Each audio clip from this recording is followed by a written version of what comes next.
Hey everyone, and welcome to Already Cancelled. I'm Peter, that is Connor, and we are going to talk about Star Trek Season 1, Episode 15. It's called Shore Leave. Full spoilers for the episode, as always. So, this one is basically they find this planet that's like Earth, and the crew is due some shore leave, so Sulu and McCoy are down there just making sure this is a nice place for them to have a few Yeah. days' rest. And then weird stuff starts happening. McCoy sees a bunny, a giant bunny, Yes. which is a guy in a bunny suit. I went, oh, it's going to be one of these episodes. Yes. Because this is right after he mentions Alice in Wonderland. Yeah. So Kirk comes down. Obviously, Doc's telling him that he's overworked and needs to get some short leave himself, which is a little funny scene with him and Spock, where Spock kind of tricks him into like making Ordering himself. Yeah. which was pretty funny. Because you knew where it was going, but the look in Kirk's face when he says, "And what's this officer's name?" James Kirk. It's like, Yeah. you sly, pointy-eared bastard. All right. I didn't love this one though. I'm not. Me either. It's kind of okay at best. I think partly because nothing's real. Because at one point McCoy quote unquote dies. So it's like, okay, right. Well, he's not really dead. So Yeah. we're not writing McCoy out the show by having a knight stab him. Yeah, exactly. That's if not. it was going to go, it'd be cooler than a standard jousting.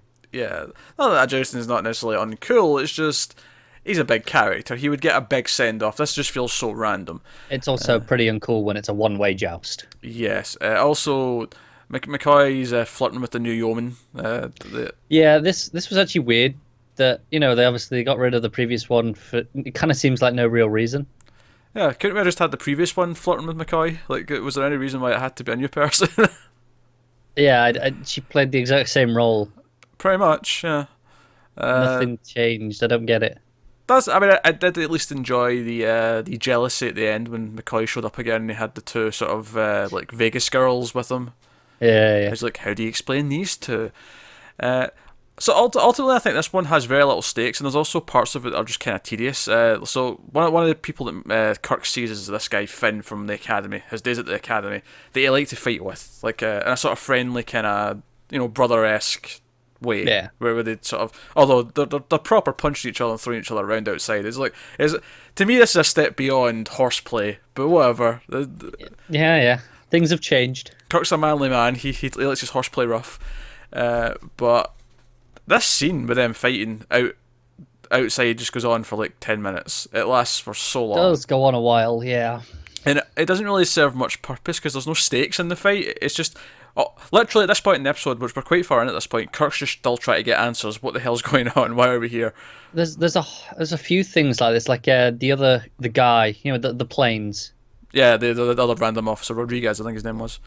What's his purpose? Like I get some of them, like, oh, it's showing these people these things, and they're our main characters, so I can kind of at least appreciate that. But I think honestly, he and the other woman who's with him is there is just so we can have some extra. Because there's the one point where it almost got like kind of fun. There was a scene at the end where Kirk with a couple of the others is running around and they run into like all the different things that have popped up. They run like the plane shoots at them, then they run past a tiger, they run past a samurai, and they run past all these things. I think those other crew members were just there to introduce a few more things, like probably, just a few more wacky fake elements. Because it turns out the beings that run this planet can quickly manufacture fake versions of people and things, and they base it on what you've been thinking about. So they think about something and then it pops up. yeah. And that's basically the whole episode. I almost have very little to say beyond what I already have because it just plays straight. And it is. it feels really weird at the end because this being, he looks human enough. I don't know if he's just making himself look human for the sake of everyone there or whatever. But he comes out. He's like, I'm the caretaker, and this is meant to be essentially an amusement park. Yeah. Essentially a Westworld, except it bases it on your thoughts just before. It's just whatever you want. It's a personalized amusement park. So, and he explains this, and Kirk seems to be like, "Oh yeah, this is a good idea. Yeah, beam everyone else down." But as he's saying this, he's just out of this fight, and he's got bruises all over his face. He's bleeding from the mouth. His shirt's ripped I off. suppose though, if you tell them what's going on, like I think that the thing there is he wasn't expecting it. Whereas okay. if hey, think about something you want and if you want to fight, well then that's on you. Because to But me, this was just wandering thoughts. if I was what it was. if I was writing this scene, I would have Kirk say maybe you should install some safety features or something. You know, address the fact that you did technically. I mean, you kind of won the fight, sure, but you still got beat to a bloody pulp. Yeah, but I guess like the caretaker did say, some people like to fight. I suppose. So, That was I don't know. strange. And then Kirk says, "Yeah, I'll stay down here a couple of days." When he sees the other woman that he knew from his past, and he's like, "Yeah, I'll stay down here." So he stays there and has sex with the sex bot for a couple of days. Pretty much. And that's basically the end of the episode. I don't. It's a really weird one because it does feel like most of the episode is one of the characters, whether it be Kirk, McCoy, Sulu, not Spock. Spock does beam down, but he doesn't have the. I guess because he doesn't think the same way that humans do, so he doesn't have the same issues. And or the two sort of other crew members or yeomen, they all think of something.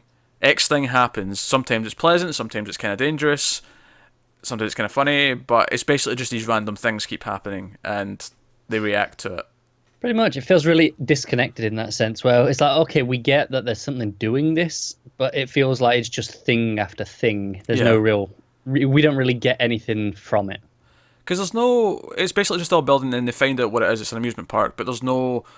Because I think early on in the episode, you're thinking, all right, well, maybe there's a scheme behind this, and then the plot in the last act of the episode will be solving the scheme or stopping the bad guy. But there is no bad guy. It turns out to be. It never gets to that. It's all right up until the end. It's just run away from Thing.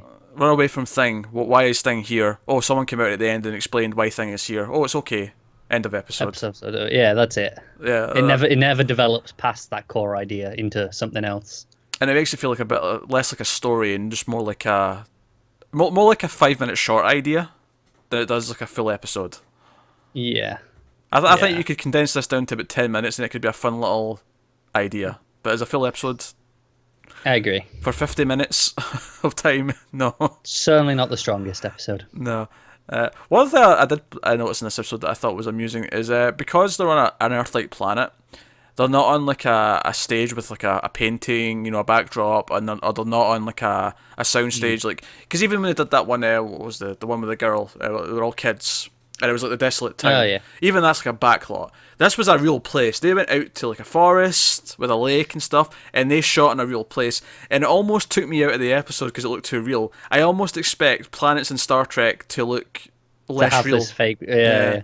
And it almost like, I feel like you're just going against your own visual style, but actually It is filming amusing that of all the episodes where they go out and do something, it's one of the least interesting ones. Yeah, it's kind of funny actually.